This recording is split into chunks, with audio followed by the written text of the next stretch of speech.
우리 구약성경 출애굽기 34장 우리 5절부터 7절 말씀을 함께 보도록 하겠습니다. 출애굽기 34장 5절, 6절, 7절입니다. 우리 성경 없으신 분들 앞에 봐주시면 함께 하실 수가 있겠습니다. 같이 읽어볼까요? 자, 한 목소리로 시작. 여호와께서 구름 가운데 강림하사 그와 함께 거기 서서 여호와의 이름을 선포하실세.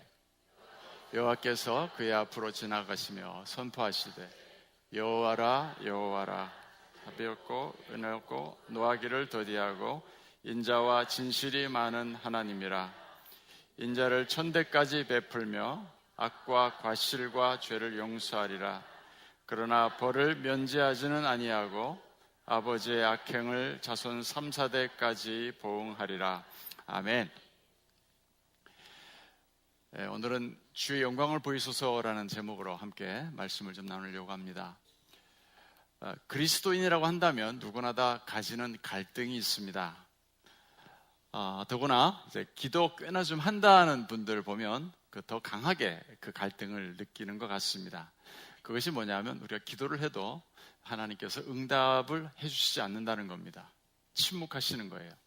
그렇게 새벽마다 나와서 기도를 하고 그렇게 오랫동안 부르짖어 기도했는데도 이제 뭔가 좀 강력한 어떤 응답은 아니더라도 뭔가 좀 분명한 어떤 응답이 있었으면 참 좋겠는데, 있어야 될 것 같은데 여전히 하나님은 침묵하고 계신다는 사실을 느낄 때, 그때 참 우리의 마음에 좀 서운함도 있고 또 어떻게 보면 좀 맥이 쏙 빠져가지고 기도해서 뭐하나 이런 생각이 들 때도 있습니다. 좀 야속한 생각이 들지 않습니까? 가끔 한 번씩 하나님께서 이렇게 응답하시지 않으면 뭐 내가 기도해봤자 뭐 어차피 뭐 하나님은 또 마음대로 하실 텐데 뭐 이러면서 아예 그냥 기도해서 뭐하나 하는 생각도 들어가지고 기도가 이제 점점 소리가 작아지게 되고 마침내 이제 기도를 포기해버리는 경우도 생깁니다. 시험에 드는 거죠. 여러분 제 말이 틀립니까? 맞습니까? 어느 정도 맞습니까? 어느 정도 틀립니까?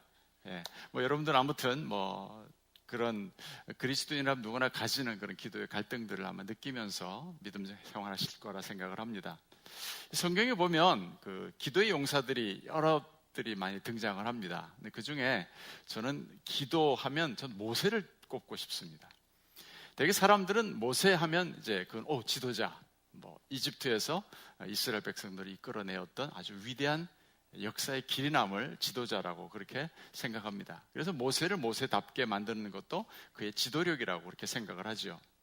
뭐 사실 그건 보통 일은 아니었습니다. 그렇죠? 200만 명도 넘는 그 이스라엘 백성들을 한 나라 이집트에서 그것을 이끌어낸다는 게 이게 장난 아니잖아요. 어쨌든 그 이스라엘 사람이 나가면서 그때 그 왕조는 망했거든요. 이스라엘 왕조가 망했어요. 그러니까 이건 뭐 보통 일이 아니었어요. 나중에 40년 후에 들어가서 이제 만나게 된 그 기생 라합이 하는 고백 보세요. 너희들이 애굽에서 나올 때 우리는 간담이 다 녹아내렸다 얘기할 정도로 전 그냥 뭐 그 근방에 이집트하고 그 고대 근동지방 온 전 세계에다 다 이제 이 출애굽 사건이 퍼졌으니 그 사건이 얼마나 대단했겠습니까? 이 엄청난 사건을 주도했던 사람이 이게 모세입니다. 그러니까 절대로 이 일은 뭐 아무나 할 수 있는 일은 아니었던 겁니다. 우연도 아니었고요. 그런데 우리가 좀 생각해 보자는 겁니다. 모세가 정말 능력이 있어서 그런 일을 했겠느냐는 거예요. 저는 이 모든 어떤 출애굽의 역사는 하나님께서 하신 것이지, 하나님이 하셨기 때문에 가능했던 거지, 인간 모세가 아무리 뭐 젊었을 때 좀 왕자의 생활을 했다고 해도 그건 또 다른 문제거든요. 이건 할 수가 없었어요. 아무튼 모세는 하나님께 쓰임 받은 겁니다. 그러면 모세는 그 다음 질문입니다. 어떤 인물이었기에 그토록 하나님께서 그 모세를 사용하셨을까? 물론 뭐 하나님께서 인간들을 그 자신의 역사를 이루시는 일에 있어서 인간들을 사용하시는 일은 뭐 하나님 마음대로입니다. 이건 뭐 하나님의 절대적인 주권 속에 속한 거기 때문에 뭐 이런 사람은 뭐 쓰임 받고 이런 사람 못 받고 그렇게 우리가 구분할 수는 없는 일입니다. 그러나 제가 본문을 보면서 오늘 다시 한번 새삼 느끼는 게 이거였어요. 이렇게 쓰임 받은 이 모세, 정말 뭐 역사의 길이 남을 만한 어떤 그런 엄청난 인물이잖아요. 이렇게 놀랍게 쓰임받은 모세, 이 모세가 뭔가 좀 특별한 게 있지 않았을까? 오늘 전 본문에서 그걸 발견을 한 겁니다. 분명 뭔가 특별한 다른 면모가 있었다는 거죠. 모세는요, 이거 딱 하나 오늘 말씀드리려고 하는데, 하나님의 영광을 구하던 사람이었습니다. 오늘 33장 18절에 보니까 읽진 않았습니다만은 이 사건, 34장 사건 이 앞에 모세가 하나님과 대화하면서 이렇게 하나님께 기도하는 장면이 나옵니다. 모세가 가로되 원컨대 주의 영광을 내게 보이소서. 모세는 하나님의 영광을 보고 싶어서 갈급해하던 사람이었습니다.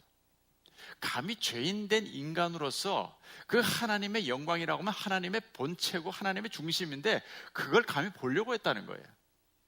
자신이 하나님께 특별하게 쓰임받는다는 것도 알았어요. 그런 출애굽 사건을 통해서 홍해바다를 가르시는 그 놀라운 역사가 그 지팡이로 인해서 시작된다는 것도 봤단 말이죠. 그러나 모세는요, 그 기적으로 만족할 수가 없었어요. 그는 지금 뭘 간구하고 있어요? 하나님께 영광을 보여달라고 간구하고 있는 거예요. 대단합니다. 그러한 모세의 요청에 대해서 하나님께서 응답하시는 내용이 오늘 우리가 읽었던 본문 말씀 5절부터 7절입니다. 보세요. 여호와께서 구름 가운데에 강림하사, 제가 밑줄을 그어놨는데 마음에 한번 두시기 바랍니다. 그와 함께 거기 서서 여호와의 이름을 선포하실세. 그라는 말은 여호와고요. 거기 그와 함께라는 말은 이제 그 모세입니다. 그가 모세입니다. 그러니까 하나님께서 강림하셨는데 모세와 함께 거기 모세가 있는 그 자리에 나란히 서셔가지고 어떻게 했다는 거예요? 여호와의 이름을 선포하실세. 여호와께서 그의 앞으로 지나시며 선포하시되 여호와라 여호와라 자비롭고 은혜롭고 노하기를 더디하고 인자와 진실이 많은 하나님이라. 인자를 천대까지 베풀며 악과 과실과 죄를 용서하리라. 그러나 벌을 면제하진 아니하고 아버지의 악행을 자손 3, 4대까지 보응하리라. 이게 무슨 얘기인가 잠깐 간단하게 말씀드릴게요. 피조물된 인간, 죄인된 모세에게 하나님이 지금 뭘 하고 계시는 거예요? 자신의 이름을 알리고 계시는 거예요. 밑줄 친 부분 보세요. 그와 함께 거기 서서 여호와의 이름을 선포했다. 여러분, 이거 대단하다고 난 생각을 합니다. 이게 무슨 얘기냐면 하나님이 지금 영광 가운데 구름 가운데 강림하셔가지고 지금 죄인된 모세와 나란히 서 계신다는 거예요. 그러니까 여러분, 쉽게 제가 표현을 해봤습니다. 친구를 만났어요. 그럼 뭐 친구는 아니지만 뭐 이렇게 하되 어쨌든 만났다고 합시다. 그러면 서로 악수할 거 아니에요. 악수하면서 뭐라 그래요? 나 여호와라고 해. 이러면서 지금 악수하시는 거예요. 실감이 안 가십니까? 그렇게 서로 지금 인사하시는 거예요. 왜냐하면 지금 모세는 하나님이 누군지 알고 되게 궁금하거든요. 누구냐고. 영광을 좀 보여달라고 그러니까 하나님이 그 옆에 서시더니 한 얘기가 나 여호와야. 이러면서 지금 악수를 청하는 것 느낌이 들지 않습니까? 오늘 밤에 분위기가 왜 이렇죠? 예? 정말 부럽지 않습니까, 여러분? 저는 정말 이게 부럽더라고요. 야, 하나님이 어떻게 이러실까? 나는 여호와라고 해. 이러시더니 자신을 지금 하나님께서 자신을 인간 모세에게 지금 드러내고 계시는 거예요. 자신의 속성. 다시 말하면 나 여호와라고 하는데 내가 누군가 하면 이러면서 그 다음에 자신을 소개하는 거예요. 하나님의 속성인 자비, 은혜, 인내, 인자, 진실, 공의 등들을 말씀하고 있는 거예요. 이거 보통 일이 아닙니다. 성경 어디에도 이렇게 구체적으로 하나님이 내가 누구라는 사실에 대해서 인간에게 설명한 사례가 없어요. 그러니까 지금 모세가 따지고 보니까 하나님과 얼마나 가까운 겁니까? 정말 친밀한 거예요. 저는 모세가 위대한 지도자였다는 사실도 대단한 일이고 그의 지도력이 칭송받을 만한 일도 되지만은 저는 그런 것들은 애들 말 맞다나 1도 안 부럽습니다. 제가 모세에게 부러운 것은 딱 하나입니다. 그는 하나님의 영광을 보던 사람이었습니다. 전 그것이 제일 부러워요. 이렇게 하나님께서 모세에게 자신을 보이신 이 사건은요, 이거 보통 일이 아니었습니다. 그래서 시편 기자도 그의 시편에서 아주 이례적이고 저 특별한 일이었다는 사실에 대해서 이렇게 표현을 하고 있습니다. 103편 7절인데요. 그 행위를 모세에게, 그 행위란 말 더 his way라고 되어 있어요. 영어 성경 좀 이따 설명하겠습니다. 그 행사, his acts, 행사를 이스라엘 자손에게 알리셨도다. 이 지금 이 모세하고 이스라엘에게 각각 다르게 지금 하나님이 자신을 알리고 계시는 거예요. 잘 보셔야 됩니다. 여기 행위라는 말은요, 원어의 뜻을 보니까 하나님 자신의 뜻, 그 마음에 담고 있는 하나님의 지금 이루고자 하시는, 행하시고자 하시는 일, 그 여호와의 행위, 그 하나님의 뜻을 말하는 겁니다. 그리고 여기 뒤에 그 행사를 이스라엘 자손에게 했는데, 이 행사라는 말은 하나님의 능력을 말합니다. 하나님의 뜻, 하나님의 능력. 하나님께서 모세에게는 하나님의 뜻을 알리시고 이스라엘 자손들에게는 자신의 능력을 알리셨다. 이렇게 지금 시편 기자는 표현하고 있습니다. 그렇습니다. 하나님은 다수에게, 그러니까 도나 개나 다, 이해하시겠죠? 다수에게 자신의 능력을 보일 때는 자주 있었습니다. 그러나 자신의 뜻을, 자신의 속 깊은 곳에 있는 자신의 생각을 아무에게나 계시하시지는 않았습니다. 이걸 여러분 우리가 유의해야 됩니다. 그럼 하나님께서 어떤 사람에게 자신의 뜻을 보이시겠습니까? 자신과 친밀한 관계에 있는 사람에게만 자신을 계시하십니다. 자신의 뜻을 나타내십니다. 우리 사람들도 그렇잖아요. 아무에게나 속 이야기를 하지 않습니다. 나하고 아주 가까운 사람, 친밀한 사람에게만 속을 털어놓습니다. 이러죠. 야, 내가 너한테만 얘기한다 이러면서. 저도 목회를 하다가 어려운 일 있잖아요. 어려운 일 있다고 해서 아무나 붙잡고, 저 우리 교인이죠? 예, 잠깐 좀 앉으세요. 내가 좀 속에 있는 좀 고민 좀 얘기하겠습니다. 제가 그러겠습니까? 제가 또라이입니까? 예? 제 속사정을 그렇게 함부로 얘기하지 않습니다. 그러면 어떤 사람이 하나님과 친밀한 관계에 있는 사람이겠습니까? 하나님께서 자신의 마음속에 있는 뜻을 털어놓을 수 있는 하나님과 그렇게 친밀한 관계에 있는 사람이 어떤 사람이겠냐는 거예요. 모세 같은 사람이 누구겠냐는 거죠. 딱 하나입니다. 모세처럼 간절하게 하나님의 영광을 구하는 사람, 하나님의 영광을 보기를 원하는 사람, 그 사람이요, 그 사람이 하나님과 친밀해질 수가 있고요, 그 친밀해진 사람에게 하나님은 자신의 뜻을 보여주세요. 이거 여러분 놀라운 일이에요. 이건 놀라운 비밀입니다. 저는 오랫동안 모세가 어떻게 그런 위대한 생을 살았을까? 우리가 꿈도 꿀 수 없는, 보통 사람들은 할 수도 없는 그 일을 어떻게 감당했을까? 굉장히 좀 궁금했었습니다. 여러분 보세요. 아까도 말씀드렸지만 이집트에 10가지 재앙을 내렸잖아요. 대단하죠, 여러분. 그 지팡이 끝에서 그냥 막 10가지 재앙이 막 그 이집트를 완전 폭삭 망하게 만들었어요. 200만 명이나 된 이스라엘 사람들을 이끌어내잖아요. 홍해 바다가 쫙쫙 갈라지면서 말이죠. 뒤따라 들어오던 이집트 군대들은 다 그냥 수장돼 버리고. 그뿐입니까? 오늘 지금 본문 나오는 것처럼 시내산에 와가지고는 하나님께서 돌판에 쫙 직접 그냥 막 계명을 새겨가지고 모세에게 이렇게 주잖아요, 여러분. 인류에게 주시는 최초의 성문법이에요. 성문화된 계명, 10계명을 받아들고 지금 내려오는 게 이게 모세란 말이에요. 천상의 하나님의 법을 인간의 언어로 직접 새겨가지고 이스라엘 백성들에게 주는 그 계명 수여식이 이 모세가 그게 최초로 받아낸 거예요. 보통 아니잖아요, 여러분. 또 성경에 보니까 모세는요, 하나님과 친구처럼 서로 얼굴을 대면해서 알던 사이였대요. 안 부러우세요, 여러분? 그리고 나중에 보면요, 이건 정말 우리가 흉내 못 낼 이야기예요. 무슨 얘기인지 아세요? 하나님께서 지금 10계명을 주고 있는 동안 조금 시간이 지체된다고 해가지고 그 밑에 이스라엘 사람들이 무슨 짓을 해요? 금송아지 만들어 놓고 막 절을 하고 막 난리 피잖아요.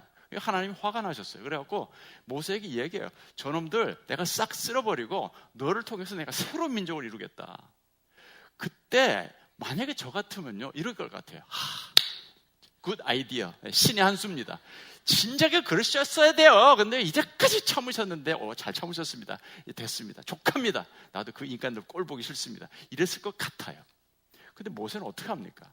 이거 보통 사람 할 수 없는 반응을 보여요. 뭐라고 하는 거 아니? 하나님, 용서해 주세요.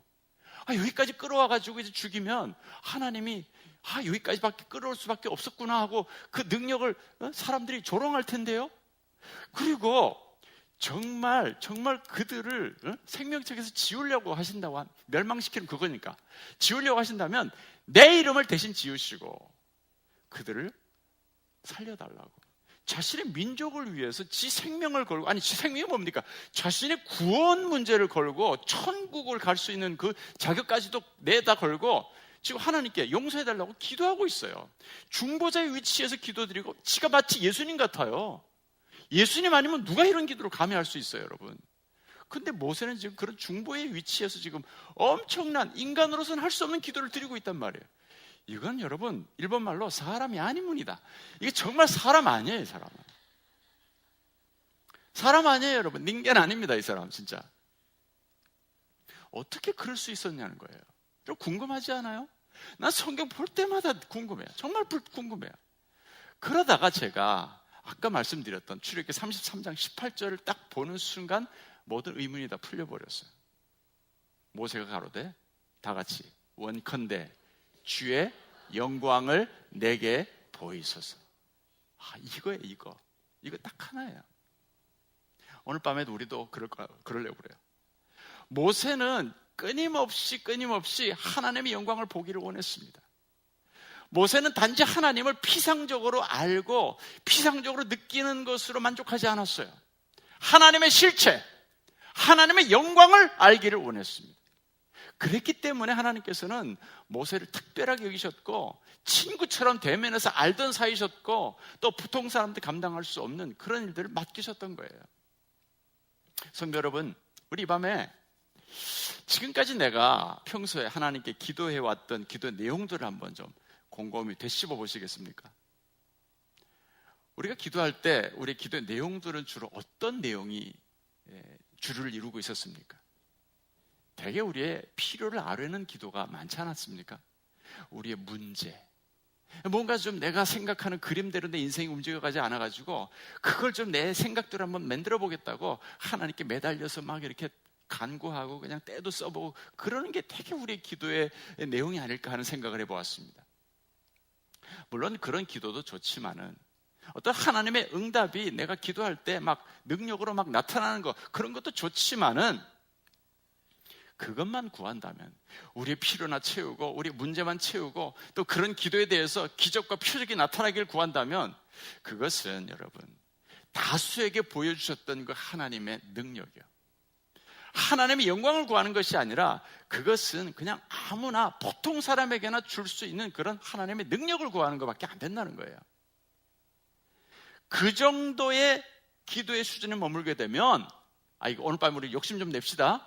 그 정도 필요나 채우는 기도하는 정도로 난 기도 열심히 한다, 난 기도의 사람이다, 이렇게 이야기한다면 그 사람은 그냥 보통 크리스찬인 거예요. 예수를 잘 믿긴 하지만 특별하진 않아요. 그런 사람은 하나님이 굳이 이렇게 눈여겨보면서 막 뜻을 막 가르쳐주고 막 계시해주고 그러진 않는다는 거죠.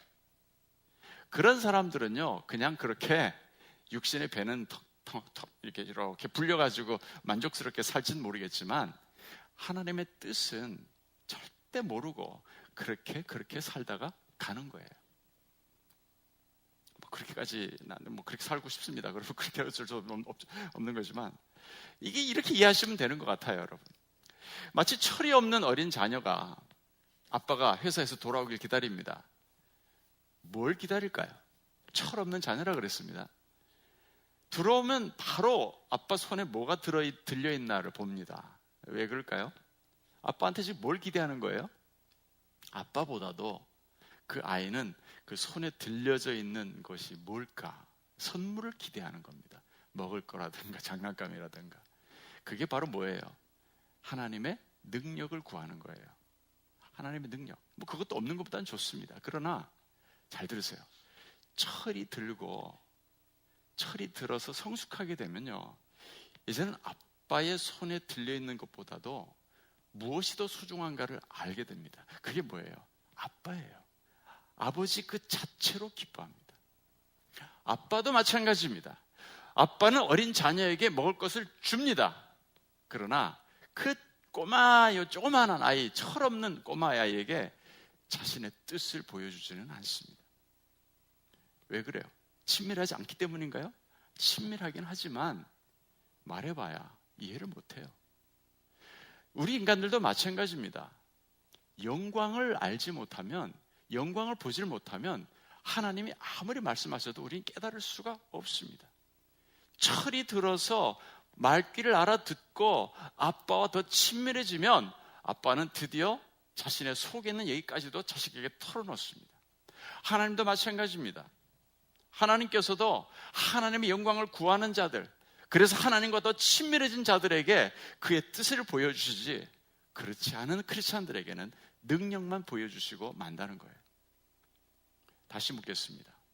여러분들의 기도는 어느 정도 수준의 기도입니까? 여전히 나 자신의 필요를 채우는 일이나 나의 문제 해결에 기도에 초점이 맞춰져 있지는 않습니까? 우리 교회 아무 집사는 기도할 때마다 응답도 척척 받는데 나는 왜 이런 일들이 일어나지 않나? 나는 믿음이 이 정도밖에 안 되나? 이런 생각들 하시나요? 여러분, 그 기도 응답을 놓고 그 사람 믿음 평가하면 안 돼요, 여러분. 만약에 기도 응답이 오는 걸 가지고 믿음을 평가하자면 목사가 제일 믿음이 없는 사람입니다. 무슨 얘기냐면 이런 경우가 저는 가끔씩 있거든요. 제가 어디 약속이 있어갖고 이제 막 가는데 마침 좀 늦었어요. 운전을 해 가는데 차들이 많이 막히거든요. 어떻게 해요? 중요한 약속이라서 내 시간을 지켜야 되는데, 그럼 속으로 기도를 해요. 하나님, 홍해 바다가 쫙 갈라지듯이 차들이 그냥 옆으로 쫙 비켜나게 하시고 약속 시간에 늦지 않게 가게 해주세요. 이렇게 기도를 하거든요. 그런데 그 기도가 딱 마치면서 쫙 제가 운전하고 가는데 이제 교차로를 신호등을 딱 지나가려고 하는데 눈앞에서 파란 신호등이 빨간 신호등으로 바뀌는 거예요. 이게 뭐예요? 제가 믿음 없이 기도해서 그런가요?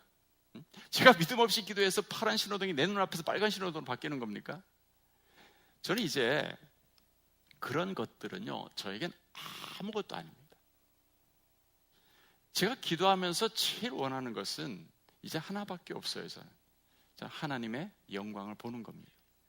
그거 외엔 전 정말 소원이 없습니다. 하나님의 영광을 보기 원했던 이 모세, 그는 하나님의 능력을 보기 원했던 것이 아니라 하나님 그분을 원했습니다. 보세요. 정작 모세가 하나님의 영광을 보고 나서 시내산에서 내려올 때 자신에게 임한 하나님의 영광은 그는 전혀 느끼지도 못했습니다. 오히려 다른 사람들이 모세 얼굴을 보고 알게 됐어요.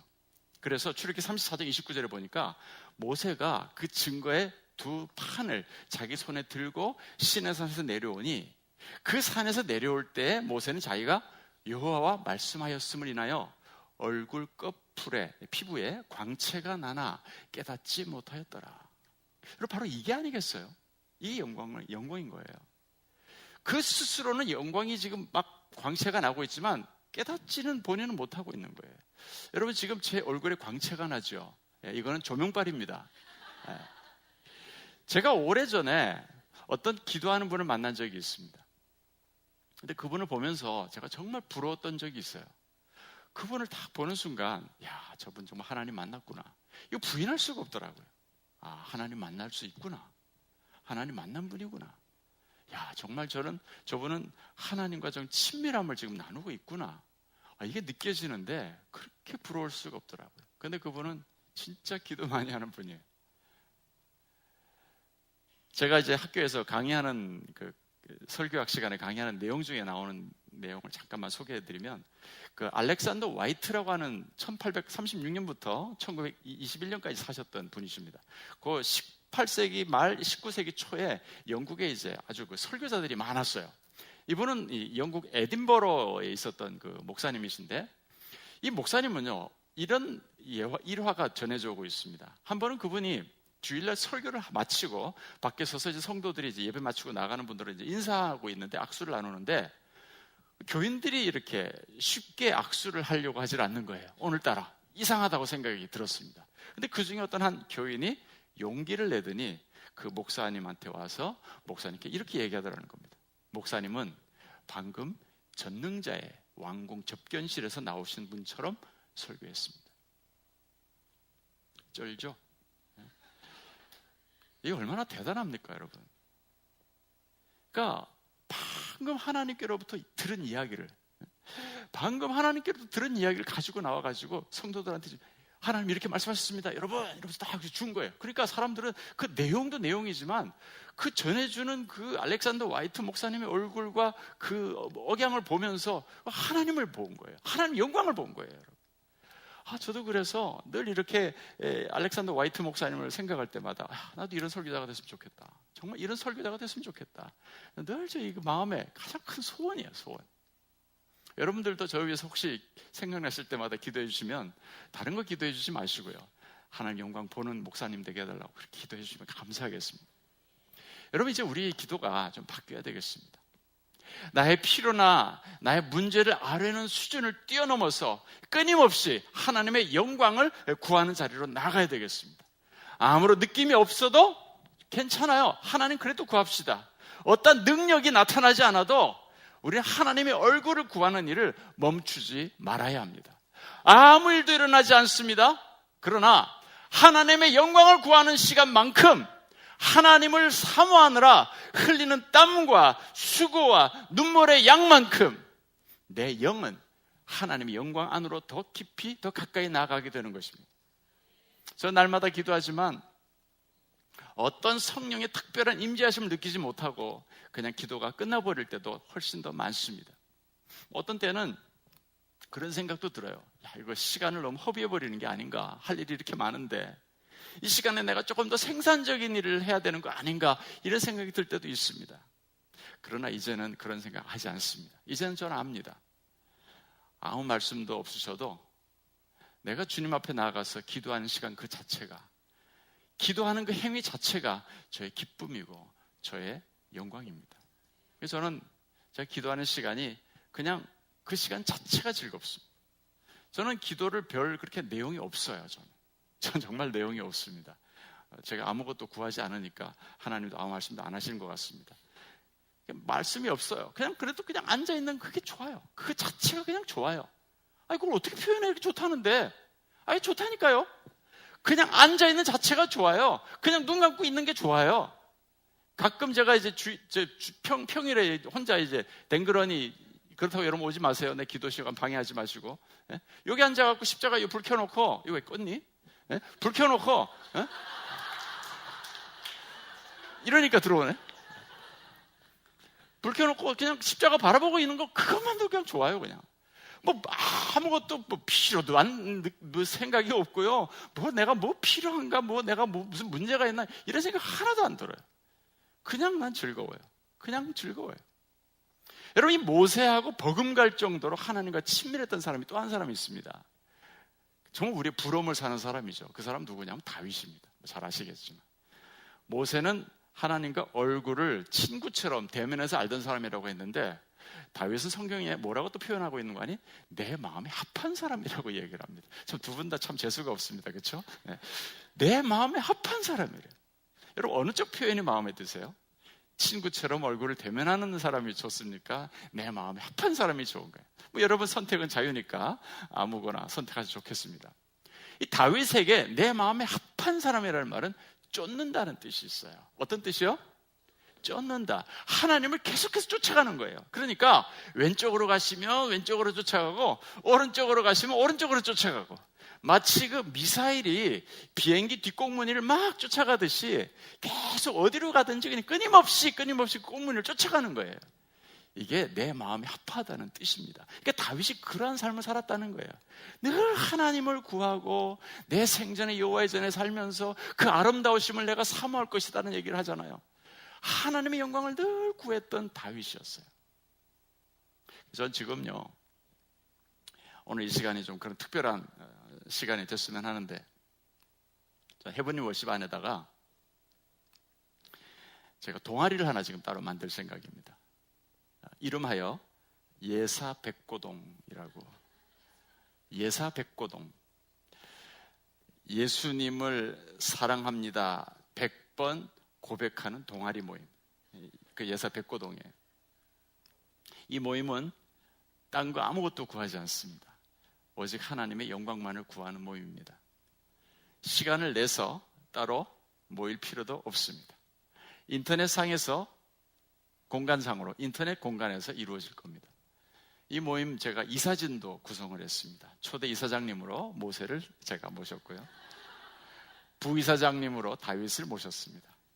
이 모임에는요, 직분, 연령, 남녀 구분 없이 누구나 다 가입할 수 있습니다. 단지 중요한 약속 하나. 가입하는 동시에 이제 무조건 하루에 100번씩 예수님 사랑합니다 고백하는 거예요. 만약에 하루라도 어기게 되면 스스로 탈퇴하시는 거예요. 가입 자격입니다. 그게. 누구나 하루에 100번씩 예수님 사랑합니다 고백할 것을 약속만 하면 회원으로 가입을 해드립니다.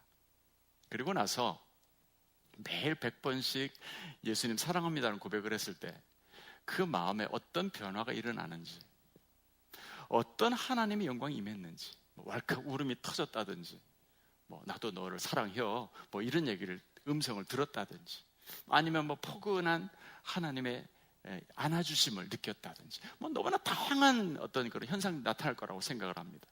뿐만 아니라 그 하나님의 영광이 내 삶 가운데, 내 심령 가운데 임하셨을 때 내 삶이 어떻게 변해가는지, 내 인격이 어떻게 변해가는지 간단하게 이제 우리는 글을 남길 겁니다. 그렇게 해서 우리가 함께 은혜를 나누게 되는 거예요.